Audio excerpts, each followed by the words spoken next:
Communiquer avec les anges, ah ah ah, qui me dit que ce n'est pas le mental qui parle et que tout ça n'est pas une esbrouffe.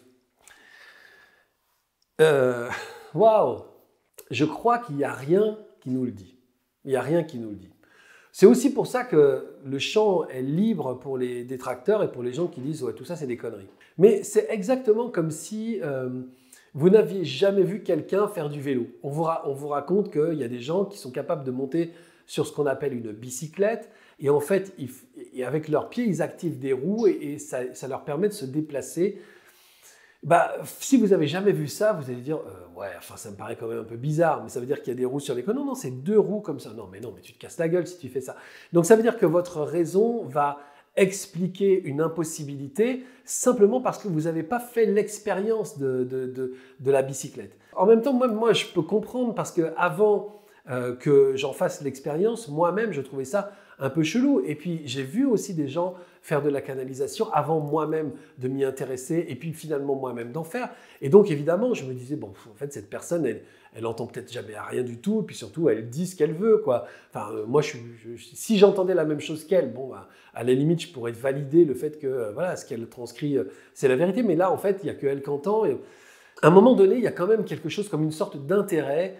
Je veux dire, quitte à en parler, quitte à critiquer. Moi, je suis un peu plutôt ce genre-là, c'est-à-dire que moi j'aime bien critiquer quelque chose, mais quand j'ai la possibilité de le tester par moi-même, bah, je le fais au moins par curiosité, pas forcément pour avoir raison, mais juste simplement pour me dire, bon, il y a ce que je crois et il y a ce qui ça va être avéré au moment où j'en ferai l'expérience.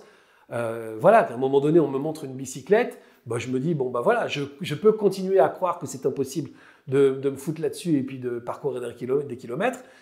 Mais puis je peux aussi essayer. Je peux aussi essayer. C'est une question de conscience personnelle. Chacun verra midi à sa porte. Moi, je suis plutôt du genre à monter sur le vélo, même si je n'ai pas l'intention d'être coureur cycliste et de faire le Tour de France, mais je peux au moins essayer. Évidemment, ce qui va se passer, c'est que tout va donner raison au fait que je pense que c'est impossible, parce que la première chose qui va m'arriver, c'est que je vais me casser la gueule.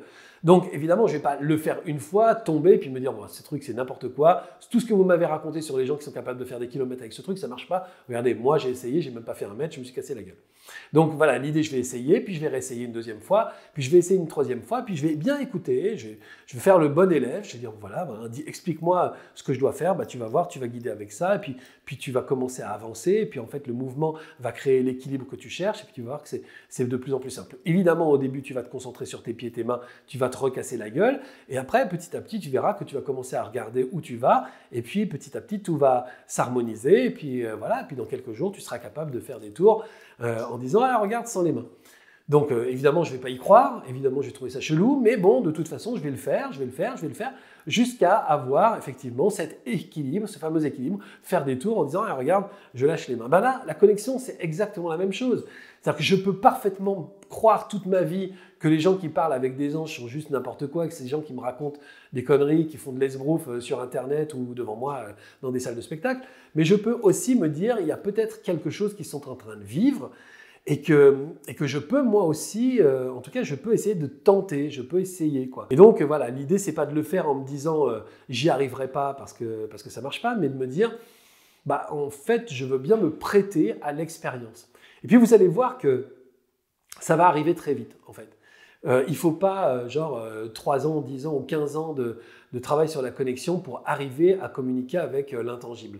Ça arrive très très souvent et souvent on se rend compte quand ça commence à arriver qu'en fait finalement on l'a toujours fait. Toutes ces fois où on s'est dit qu'est-ce que je fais parce que là j'ai vraiment aucune solution et qu'on ressentait comme une sorte de solution qui nous était donnée à ce moment-là ou que notre regard se posait sur un truc qu'on a pris comme une synchronicité. Putain, c'est fou en fait, j'étais en train de penser à ça, je trouvais pas de solution puis d'un seul coup j'ai tourné ma tête et j'ai vu une personne qui lisait le journal et sur le journal il y avait marqué ça.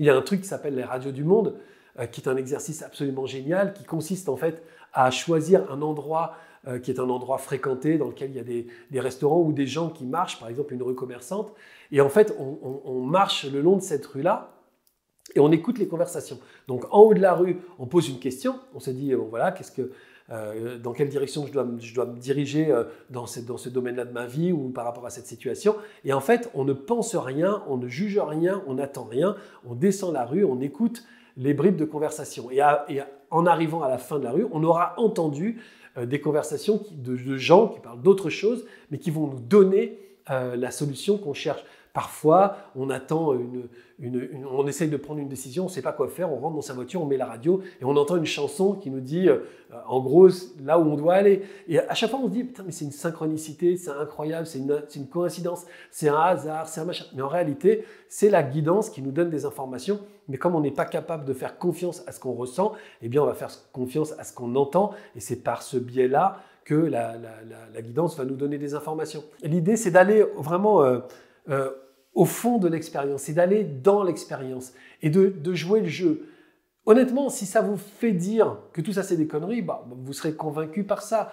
Mais je pense que ça va surtout vous faire dire que c'est une expérience totalement inédite, totalement insolite, qui va vous emmener vers vraiment une façon de voir votre propre vie de façon tout à fait nouvelle, quoi.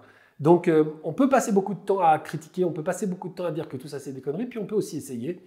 Moi, j'ai essayé, honnêtement, ça m'a vraiment servi, puisque ça a transformé radicalement ma vie. OK ?